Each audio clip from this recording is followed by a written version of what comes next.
My family is big. We are 12 kids, two mothers, and my dad. We all stay in the same homestead. It's very competitive because we weren't really rich, so you have to find your way of making it through this very huge family, this very huge polygamous family. And as we were growing up, from being kids to actually entering puberty and being adolescents, my sisters would bond over the people they would date. My brothers would bond over the girls they would date. I had no one to bond over who I was dating. I couldn't even call what I was doing dating because I was just abused. So there was all these things going on through my life that I could not tell anyone because they would judge me for it. So I was sort of like a black sheep, not having anyone to talk to about the things that were close to my heart. And that hurt a lot because it meant that people would just look at me and judge me of whatever they look at me as. And I could not say anything in my defense because no one bothered to ask, but I don't think I was ready to say anything back then. But no one bothered to ask all the same. And it was even a hard conversation to start in family because in my family there are things that are not talked about because they're just so uncomfortable. And this is one of the most uncomfortable things I could have indulged them in back then. It could have led to a lot of weird things like maybe being told to leave home, and I really wanted my education, so I just focused on my education. So all the time when I was growing up, it was just me and my books. Most parents of LGBTI, what really hits them the most are what society says about them. Yes. First of all, they worry about their kids' safety. In the beginning, you're angry. Then you worry about your kids' safety. How will my kid go through life? Then you worry about all these expectations that you had of them that will not occur. Then you think they are on the wrong path and you wish you could change them, but you cannot actually change them because they are so sure of what they are, and you're also so sure of what you want for them, but none of you is willing to dialogue. Then living in Africa and you have a kid who's LGBTI, who is either gay or trans, you're really worried about how society will look at you, and most of these people who attack us through our parents because our parents are our vulnerability. You attack my parents, that's my vulnerability because that's my family. You attack him, he won't have any answers, he'll be vulnerable to the extent that these are his friends and they're telling him, oh, you have a gay kid, oh, you have a transgender kid, your boy is not man enough, oh, we found your kid somewhere dressed as a woman. And they won't say it in a way that is supposed to make you feel part of your kid. They'll make it in a way to question your parenting, to question what kind of person you actually let your kid do that. So his reputation and his questioning of how good his parenting was and him asking himself, why did I go wrong, is stressful for him and would make him react in that regard. I guess it's hard everywhere, but it's only hard. It's very hard in Africa because we have all this male dominance and we have this patriarchy. So being a man in itself is a lot of pressure for a man who is born a man. Being a man is harder for a transgender woman who is a woman born biologically male, because you have all this pressure to act like a man and have all these things that you have to do as a man because of our culture, that if you don't do, they look at you like a loss or a shame to manhood and men. And that's very hard on a transgender kid growing up because society really despises feminine men. So yeah, for a very long time I was very lonely, because though I had friends who I would talk to and listen to their problems, I would not bring myself to actually telling them anything about myself, because yeah, they would judge me. They would judge me by what they would hear. They would not understand. And I was like, I guess it's good enough just having a friend. I guess it's good enough just having my parents around. Let me not spoil this. I would rather have them not understanding than not have them at all. So I guess I was settling for second base and saying, let me just have this because it's better than having nothing. But it wasn't good. I failed to feel how good enough that was even then. And at some point I cracked. The point when my dad and I went apart and I felt like the ground had been moved from beneath my feet. That's when I was like, oh, I can't live the only life that I have trying to please someone. If family be about love and about loving someone unconditionally, then he ought to understand that I don't have to be perfect for me to be his kid. Neither does he have to be perfect for him to be my father. Neither do I require any of my friends to be perfect for them to be my friends. I just accept them just the way they are and try to understand what's happening with them other than just throwing judgment. And I guess in that regard, because I lived this life where I felt like I was insufficient, I was weird, people are doing me a favor being my friends or even loving me. I just developed this sense in me where I wasn't really judgmental. So even if you came and told me, I had an abortion, I wouldn't start asking you like, what were you thinking? Why did you even open your legs for him? I would listen and try to find out why you did that. And I guess that's what made me very close to most of my friends that I have, because I learned to listen. And it's so in all bad things that happen, some good things come out of it. And I guess I was able to develop that, my very liberal understanding of what life is about that way. I guess when all those things happened and I had to leave home, and this thing happened once, I fell out with my dad in a very hard way twice. And both this time we weren't talking for a couple of months. And then it would stress my mom, and then she would say, talk to your dad, it's your dad. And then somehow would end up talking again over something. And then that another thing would happen. So it was a strained relationship. And then again, there are so many things that he said that hurt me and hurt me up to right now. And I had a very hard time forgiving him for those things that he said about me. A very hard time because this is someone you love, it's your parent, you expect more from them.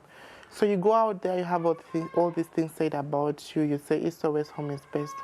It doesn't matter how I am, home is a safe haven. If you cannot have that at home, if you cannot have these people who are supposed to accept you anyhow, because my dad neither is he a perfect person, he has his flaws, a couple of them. But I have never looked, me being someone who's not quite judgmental about anyone and loving him despite all that, I was failing to understand why he would not understand me as well. Why he would judge me, yet I love him without judgment for anything that he has done in his past that would make me question him as a person for his decisions. Yeah, I loved him irrespective.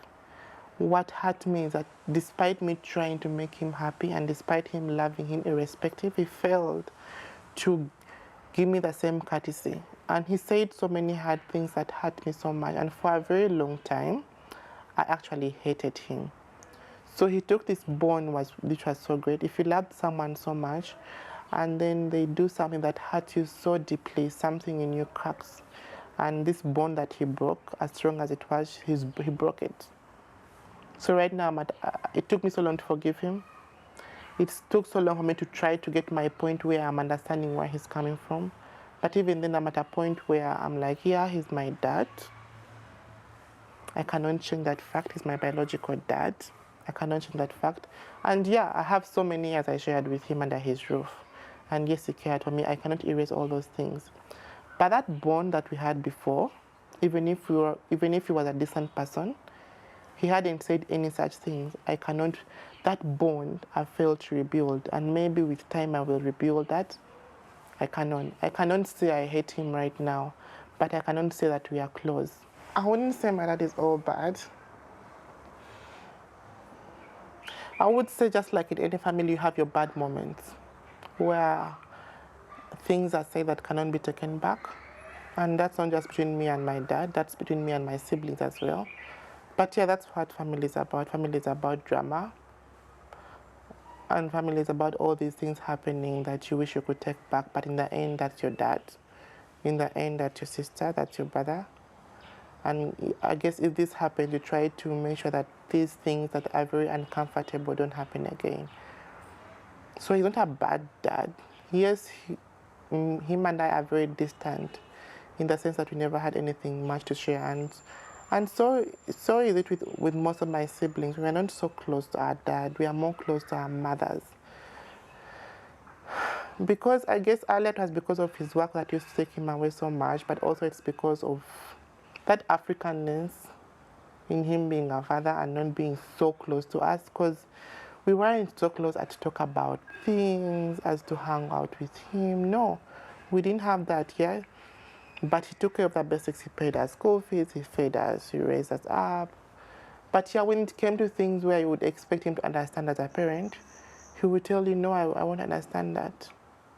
And to me, that felt like he had failed me. And it's not just about my being transgender, it's about very many other moments where I would fail him.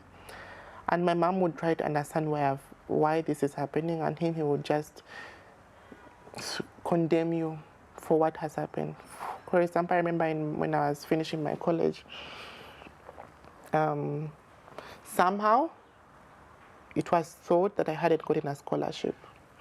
Yeah, and since he had put in so much energy in me actually going to university on a scholarship because the budget was tight, because he had so many kids, he lashed out at me, you failed, you're stupid, you're this thing. And me, you could call me anything else, but don't call me stupid. It's one of the things that hurts me the most, because I feel like in that regard, I'm actually not a stupid person. And coming from someone whom you love, whom you treasure as a parent, even if you're not close to him, hurts a lot. If it came from any other person, I don't really mind it. But me calling me a stupid person hurts me a lot, or calling me a liar, and saying that I'm a mistake, and saying all these things that he said. I guess I felt like he ought to have dealt with them better, because he is a parent. I'm just a kid. But then, and then I'm a different person right now looking back at this. And then I know he's a person and he has his flaws and all that. It's just that right now I'm at a place where I try to understand why people do the things they do. My father is a very African man, despite the fact that he's been around the world a lot. And with his being a very African cultured man, he is very patriarchal and has all these things about how a man should be and how girls should be. And especially for the boys, he was very strict with the boys. And here I come and I defy all these things that he believes in manhood. And I'm the only kid among 12 kids who's defying gender. And of course, whom in his eyes he's seeing as this kid is actually acting very feminine, could actually be a gay person. So in my earlier puberty years, this meant that me and my dad were not really close because of this.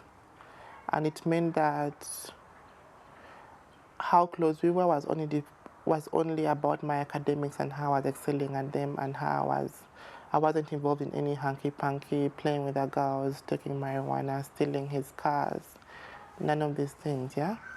But my brothers were involved in one or the other time. So he was comfortable about that, but he thought I would break out of my shell. I think even at some point he wished I would steal his car. I think he told me this, that how comes you've never stolen my car like your brothers?